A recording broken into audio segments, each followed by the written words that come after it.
several organizations attempted to do this for so many years, and it was reducing one by one. It was various.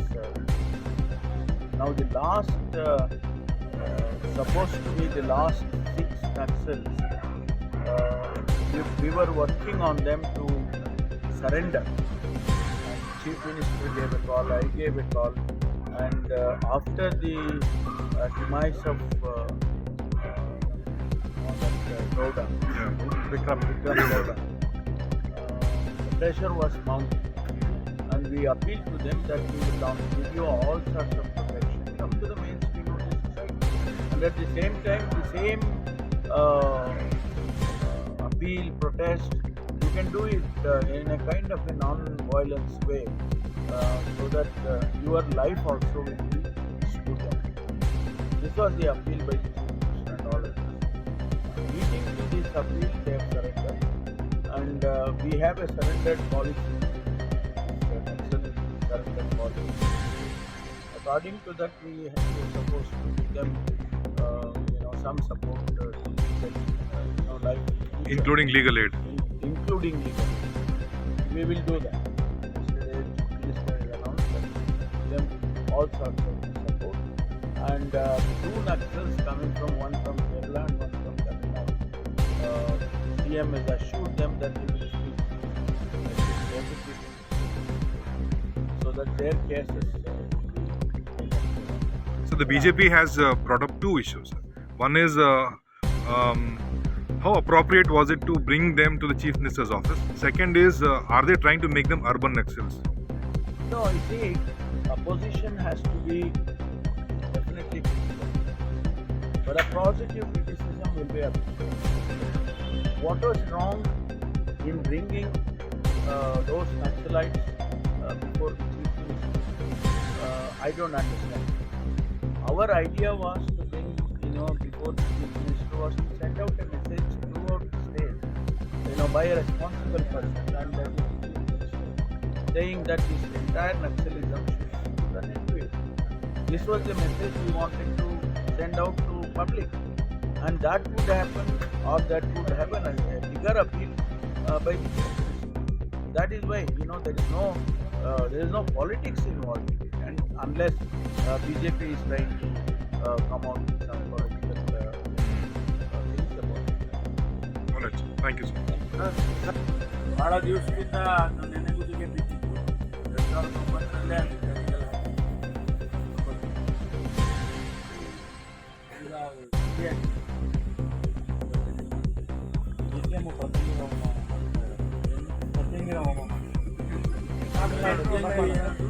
Pratyangira ಹೋಮ, ಅದು ಶತ್ರು ಪ್ರತ್ಯಂಗಿರ ಹೋಮ.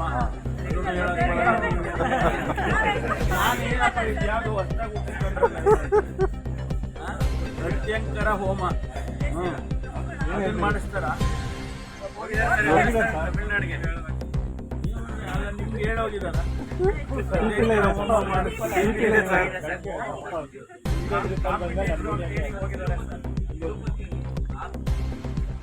ಹೌದು, ಕಾಲ್ತುಳಿತದಿಂದ ಸತ್ತಿದ್ದಾರೆ. ಮೊದಲನೇ ಬಾರಿಗೆ, ಫಸ್ಟ್ ಟೈಮ್ ತಿರುಪತಿಯಲ್ಲಿ ಮೊದಲನೇ ಬಾರಿಗೆ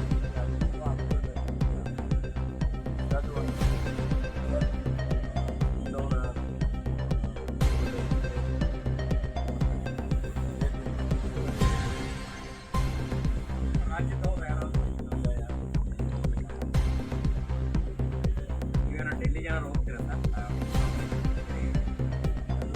ಹೋಗ್ಬೇಕು ಅಂತ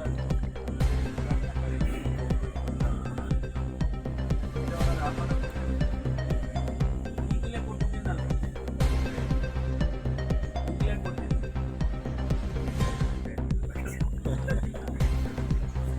ಏನೇನು ಮೆಚ್ಚಬೇಕು, ಏನೇನು ಮೆಚ್ಚದೇ ಇರಬೇಕು ಅದನ್ನ ನೀವು ಬಹಿರಂಗವಾಗಿ ಹೇಳಿ. ಹೇಳಿರಲ್ಲ ನಮ್ಮ ವಿಧಾನದ ಪಟ್ಟಿ ಭಾಳ ಚೆನ್ನಾಗಿ ಎಷ್ಟು ಚೆನ್ನಾಗಿ ಹೇಳಿದಾರಲ್ಲ, ಆ ಥರ ಎಲ್ಲ ಹೇಳ್ತಾರೆ.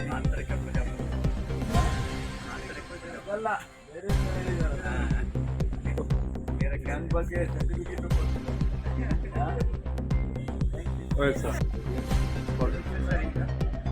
ಇಶ್ಯೂ ಕೊಟ್ಟಿದ್ದಾರೆ. ಅಲ್ಲ ಇಶ್ಯೂ ಇನ್ನು ಅಜೆಂಡಾ ಏನು ಕರೆದಿದ್ದಾರೆ. ಸರ್ ಅದರೊಳಗಿನ ಗೊಂದಲ ಇವೆಲ್ಲ ಸರಿಪಡಿಸ್ಕೊಳ್ಳೋದಕ್ಕೆ ಕರೆದಿದ್ದಾರೆ. ಗೊಂದಲ ಎಲ್ಲಿದೆ ಅಂತ ಫಸ್ಟ್ ಗೊಂದಲ ಇದೆಯಾ ಇಲ್ವಾ ಅಂತ ಉತ್ತರ ಹುಡುಕ್ಬೇಕಾಗುತ್ತೆ. ಗೊಂದಲ ಎಲ್ಲಿದೆ? ಗೊಂದಲ ಇಲ್ಲ ಅಂದ್ರೆ ನಿಮ್ಮ ಪಾರ್ಟಿಗೆ ಯಾಕೆ ಕರೆ ಮುಂದೂಡಿಗೆ ಯಾಕೆ ಮುಂದೂಡಿದ್ದೀವಿ. ಅದಕ್ಕೆ ಅನೇಕ ಕಾರಣಗಳಿದ್ದಾವೆ. ಅವರು AICC-ನವರು ನಾವು ಭಾಗವಹಿಸ್ತೀವಿ ಅಂತ ಹೇಳಿದ್ದಾರೆ. ಭಾಗವಹಿಸಿದ್ರೆ ಅವ್ರ ಡೇಟ್ಗೆ ಅವರು ಮುಂದೆ ನಂಬಿಕೆ ಇಲ್ವಾ ಅಂತ ರಾಜ್ಯ ನಾಯಕರಿಗೆ ಪ್ರಶ್ನೆ ಹೇಳಿದ್ರು. ಅಲ್ಲ ರೀ, ನಮಗೆ ನೀವೇ ಕ್ರಿಯೇಟ್ ಮಾಡೋದು, ನೀವೇ ಕ್ರಿಯೇಟ್ ಮಾಡ್ತೀವಿ. ಅಲ್ಲ ಸರ್, ರಾಜಣ್ಣ ಹೇಳ್ತಾರೆ ನೀವು ಆಂಟಿ ದಲಿತ ಕಾಂಗ್ರೆಸ್ ಪಾರ್ಟಿ ಅಂತ. ಆ ಥರ ವಿಶ್ಲೇಷಣೆ ಮಾಡ್ತೀವಿ. ಅಲ್ಲ ಅವರು ಹೇಳಿದ್ರು ಸರ್ ಆಂಟಿ ದಲಿತ ಅಂತ. ನೀವು ಹೇಳಿದ ಮುಂದಕ್ಕಾಗಿ ಬರ್ತಾರೆ ಎಲ್ಲ ಸೆಕ್ರೆಟರಿ ಅವರೇ ನನ್ನ ಹತ್ರನೇ ಮಾತಾಡಿದ್ರು. ನನ್ನ ಹತ್ರನೇ ಮಾತಾಡಿ ಹೇಳಿದ್ರು, ನೋಡಿ ಮುಂದಕ್ಕೆ ನಾನು ಭಾಗವಹಿಸ್ತೀನಿ. ನಾನು ಹೇಳಿದೆ ನೀವು ಬನ್ನಿ ಭಾಗವಹಿಸಿ. ನಮ್ದೇನು ಇದರಲ್ಲಿ ಯಾವ ರಾಜಕಾರಣ ಇಲ್ಲ, ನಮ್ಮ ಸಮಸ್ಯೆಗಳು ಚರ್ಚೆ ಮಾಡಬೇಕು ಅಂತ ಸೇರ್ತಾ ಇದ್ದಾರೆ. ಬೇರೆ ಏನಿಲ್ಲ. ಅದಕ್ಕೆ ನೀವೇ ಬನ್ನಿ, ನೀವೇ ಪ್ರಿಸೈಡ್ ಮಾಡಿ ಅಂತ ಹೇಳಿದೆ. ಅದಕ್ಕೆ ನಾನು ಡೇಟ್ ಕೊಡ್ತೀನಿ ಅಂತ ಹೇಳಿದ್ದಾರೆ. ಕೊಟ್ಟ ಮೇಲೆ ಮಾಡ್ತೀನಿ. ಯಾರೇ ಆತಂಕ ಮಾಡಿದ್ರು? ಯಾರು ಮಾಡಿದವರು ಆತಂಕ? ಅಲ್ಲ, ಯಾರು ಗೊತ್ತಿಲ್ಲಪ್ಪ. ನನಗೆ ಗೊತ್ತಿರುವ ಹಾಗೆ ಯಾವ ಆತಂಕನೂ ಇಲ್ಲ. ಯಾರು ಇಲ್ಲಿ ಸ್ಪಷ್ಟವಾಗಿ ಹೇಳಿದ್ದೇನೆ, ನಾನು ಯಾರು ಇಲ್ಲಿ ಆತಂಕ ಪಡ್ತಕ್ಕಂಥ ಅಗತ್ಯತೆ ಇಲ್ಲವೇ ಇಲ್ಲ.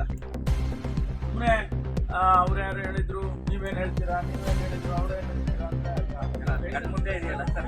ಮುಂದೇನಿಲ್ಲ, ಏನಿಲ್ಲ. ಸರ್ ಈಗ ಹಾಸನದಲ್ಲೂ ಒಂದು ಅಹಿಂದ ಆಗ್ಬೇಕಿತ್ತು, ಅದು ಪಕ್ಷದ ಇದ್ರಲ್ಲಾಯ್ತು. ಇವಾಗ ಇದೊಂದು ಆಗ್ಬೇಕಿತ್ತು, ಇದನ್ನು ಒಂದ್ ಕಡೆ ಎಲ್ಲೋ ಒಂದು ಡೀರೇಲ್ ಮಾಡ್ದಂಗಾಯ್ತು. ಎಲ್ಲೋ ಒಂದ್ ಕಡೆ ನಾನೆಲ್ಲಾದ್ರೂ ಪಕ್ಷದಿಂದ ಯಾಕೆ ಆತಂಕ? ವಿಶ್ಲೇಷಣೆಗೆ ಮಾಡೋದಕ್ಕೆಲ್ಲ ನಾನು ಉತ್ತರ ಹೇಳಕ್ಕಾಗುತ್ತಾ? ಅಲ್ಲಪ್ಪ, ನೀವು ಒಬ್ಬೊಬ್ರು ಒಂದೊಂದು ಚಾನಲ್ನವರು ಒಬ್ಬೊಬ್ರು ಅನಾಲಿಸಿಸ್ ಮಾಡ್ತೀರಿ. ಒಬ್ರು ಮಾಡಿದ್ದ ಅನಾಲಿಸಿಸ್ ಇನ್ನೊಬ್ರು ಮಾಡ್ತೀರಾ? ಅದೇ ಲೈನ್ ತಗೊಳ್ತೀರಾ?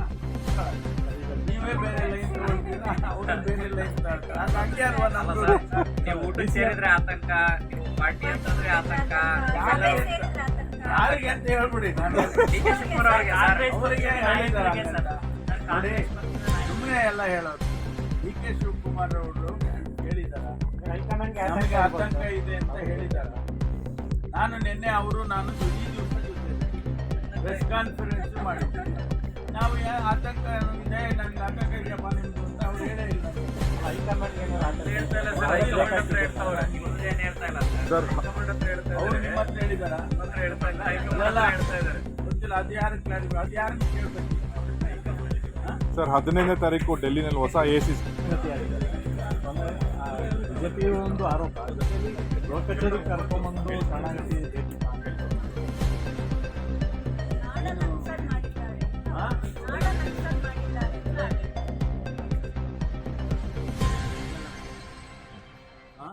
ಸರ್ ಎರಡು ಇಶ್ಯೂ ಸರ್. ಒಂದು, ಮುಖ್ಯಮಂತ್ರಿ ಕಚೇರಿಗೆ ಕರ್ಕೊಂಬಂದು ಎಷ್ಟು ಸೂಕ್ತ ಅಂತ.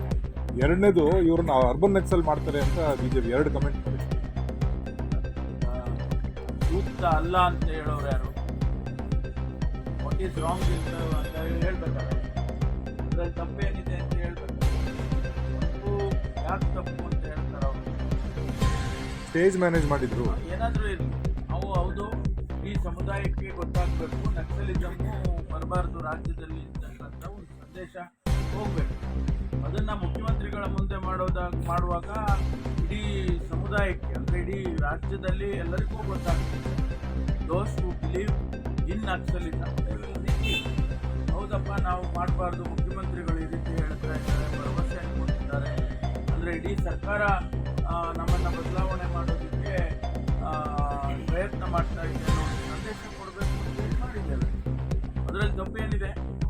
ಏನು ತಪ್ಪು ಅಂತ ಹೇಳಿ ಅವರು. ಸುಮ್ಮನೆ ಮುಖ್ಯಮಂತ್ರಿಗಳ ಮುಂದೆ ಮಾಡಬಾರ್ದಾಗಿ ಯಾಕೆ ಮಾಡಬಾರ್ದಾಗಿತ್ತು ಅದನ್ನು ಹೇಳ್ಬೇಕಲ್ಲ. ಹಾಗೆ ತಪ್ಪೇನಿದೆ? ಬೇರೆಯವ್ರಿಗೂ ಕೂಡ ಇದೇ ರೀತಿ ಎಲ್ಲರಿಗೂ ಮಾಡ್ತೀವಿ. ಯಾರಿಗೆ ನಕ್ಸಲಿಸಮ್ಗೆ ನಕ್ಸಲೈಟ್ಸ್ ಹಾಕಿ ಅವರು ಹೋರಾಟ ಮಾಡಿ ಅವ್ರು ಮಾಡಕ್ಕೆ ಹೋಗ್ತಾರೆ, ಅವರು ಬೇಡ ಅಂತ ಹೇಳುವಾಗ ಅವ್ರಿಗೂ ಮಾಡ್ತಾರೆ. ಸುನಿಲ್ ಬಿಜೆಪಿ ಲೀಡ್ರು ಅರ್ಬನ್ ನಕ್ಸಲ್ ಮಾಡ್ತಾ ಇರೋದನ್ನ ಕರ್ಕೊಂಡ್ಬಂದು ಊರಿಗೆ ಹೇಳ್ತಾ ಇರ್ತಾರೆ. ಅವರ ಕ್ಷೇತ್ರದಲ್ಲೇ ಜಾಸ್ತಿ ಆಗ್ತಾ ಇದೆ, ಅಲ್ಲೇ ಇರೋದು. ಈಗ ಸರ್ಕಾರದಲ್ಲೇ ಇದೆ ಅಲ್ವಾ, ಏನು ನಮ್ಮ ಶರಣಾಗತಿ ಅಂತ ಶಸ್ತ್ರಾಸ್ತ್ರಗಳು ಮಾಡಿದಾರ ಎಲ್ಲ ಅವರು ಶಸ್ತ್ರಾಸ್ತ್ರ ಏನೋ ಅವ್ರ ಹತ್ರ ಇರಲಿಲ್ಲ. ಅವರು ಬಂದಾಗ ಅವ್ರ ಶಸ್ತ್ರಾಸ್ತ್ರ ಇರಲಿಲ್ಲ. ಏನು ಮಾಡಿದ್ದಾರೆ ಏನು ಅದನ್ನ ಇವಾಗೆಲ್ಲ ಇನ್ವೆಸ್ಟಿಗೇಟ್ ಮಾಡ್ತಾರೆ. ಶರಣಾಗತಿ ಅಂದ್ರೆ ಆ ರೀತಿ ಆಗ್ಬೇಕಾಗಿತ್ತಲ್ಲ ಅಂದ್ರೆ ಇದೇ ಬಂದಿದ್ದಾರೆ ಅವರು ಅಲ್ಲಿ ಎಲ್ಲಿ ಬಿಸಾಕಿದ್ದಾರೆ ಅದನ್ನ ಸೊ ಅಫಿಷಿಯಲಿ ನ್ಯಾಕ್ಸಲಿಸಮ್ ಇಸ್ ಎಂಡೆಡ್ ಇನ್ ಕರ್ನಾಟಕ ಅಂತ ಹೇಳ್ಬೋದು. ಮೋರಲ್ ಬೇರೆ 99% ಎಂದಾಗಿದೆ ಅಂತ ಹೇಳಿ ನಾವು ಅಂದ್ಕೊಂಡಿದ್ದೀವಿ. ಶರಣಾಗತಿ ಇರೋದು ಬೇರೆ ರಾಜ್ಯದವರು ಕೂಡ ಇದ್ದಾರೆ. ಬೇರೆ ರಾಜ್ಯದವರು ಇದ್ದಾರೆ. ಅವರಿಗೆ ಮುಖ್ಯಮಂತ್ರಿಗಳ ಆ ರಾಜ್ಯದ ಮುಖ್ಯಮಂತ್ರಿಗಳಿಗೆ ನಮ್ಮ ಮುಖ್ಯಮಂತ್ರಿಗಳು ಮಾತನಾಡ್ತಾರೆ ಅಂತ ಹೇಳಿದ್ದಾರೆ. ಯಾಕೆ ಅಂತ ಹೇಳಿದ್ರೆ ಅವ್ರ ಕೇಸ್ಗಳೆಲ್ಲ ಆ ರಾಜ್ಯದಲ್ಲಿ ಇದ್ದಾವೆ. ನಮ್ಮ ರಾಜ್ಯದಲ್ಲಿ ಇರೋದರ ಜೊತೆಗೆ ಆ ರಾಜ್ಯದಲ್ಲೂ ಕೂಡ ಅವರಿಗೆ ಸಂಬಂಧಪಟ್ಟ ಆದ್ರಿಂದ ಆ ರಾಜ್ಯದ ಸರ್ಕಾರನೂ ಕೂಡ ತೀರ್ಮಾನ ಮಾಡಿದ್ದಾರೆ. ಇದಕ್ಕೋಸ್ಕರ ಮುಖ್ಯಮಂತ್ರಿಗಳು ನಿನ್ನೆ ಸ್ಪಷ್ಟವಾಗಿ ಹೇಳಿದ್ದಾರೆ. ಆ ಮುಖ್ಯಮಂತ್ರಿಗಳ ತಮಿಳುನಾಡು ಮುಖ್ಯಮಂತ್ರಿಗಳಿಗೆ ಮಾತನಾಡ್ತಾರೆ. ಸರ್ ನಿನ್ನೆ ಇದು ಡಿನ್ನರ್ದು ಪೋಸ್ಟ್ಮನ್ ಆದಮೇಲೆ ರಾಜಣ್ಣ ಉಪಮುಖ್ಯಮಂತ್ರಿ ಬಗ್ಗೆ ಅವ್ರ ಆಸ್ತಿ ಬರ್ಸ್ಕೊಂಡ್ಬಿಟ್ಟಿದೀವ ಅಂತ ಮಾತಾಡಿದ್ದಾರೆ. ಬಿಜೆಪಿ ಅವರು ಇದನ್ನ ದೊಡ್ಡದಾಗಿ ತಗೊಂಡು ನಗೆಪಾಟ್ಲಾಗಿದೆ ಕಾಂಗ್ರೆಸ್ ಅಂತ ಹೇಳ್ತಿದ್ದಾರೆ. ಬಿಜೆಪಿಯವ್ರು ಮೊದಲು ಅವ್ರು ಸರಿ ಮಾಡ್ಕೊಳ್ಳಿ, ಆಮೇಲೆ ಸರಿ CLP ಮತ್ತಷ್ಟು ಸುದ್ದಿಗಳಿಗಾಗಿ ನೋಡ್ತಾ ಇರಿ ಪಬ್ಲಿಕ್ ನ್ಯೂಸ್ 24x7. ಇದು ಸತ್ಯದ ಧ್ವನಿ.